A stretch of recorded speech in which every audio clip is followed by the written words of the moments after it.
So now we're going to run through the same process that we've done in the past where we're replacing one field with another field.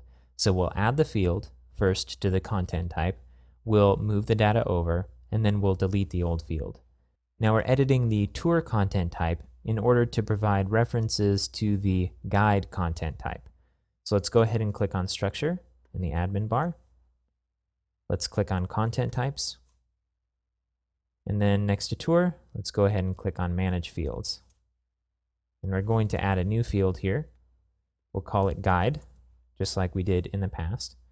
And we need a unique name. We've already used Field Guide, so let's go ahead and use Guide Reference. So it's a little clearer that this is a reference field rather than a text field or some other type of field.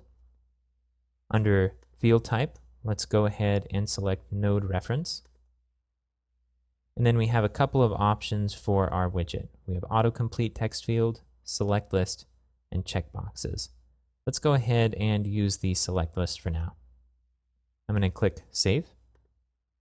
And again, we have a two-step process for adding our field. This first one is the global settings that can't be changed as soon as we add data to the field. So let's go ahead and select the content types that can be referenced.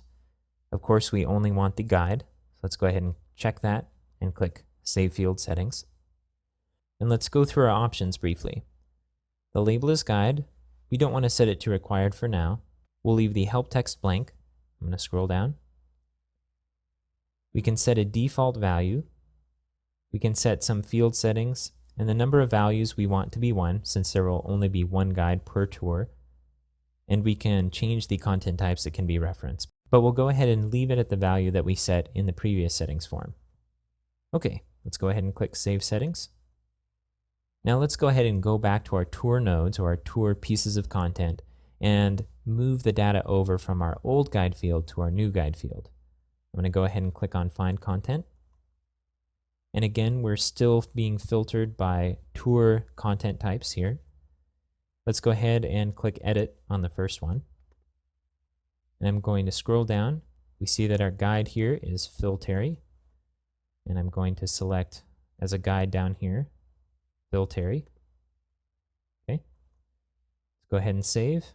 And let's edit the other two pieces of content on Fast Forward. Now you may have noticed that we've repeated these steps several times for several different fields. And there's a few reasons why we're doing it in this video series instead of just skipping over it. One of which is that this is a very realistic process.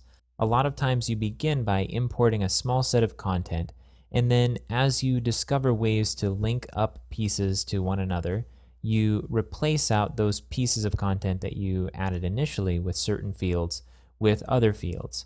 This will also give you a sense of why you want to work with limited sets of content. Sometimes you might even just want 1 or 2 pieces of content instead of 3.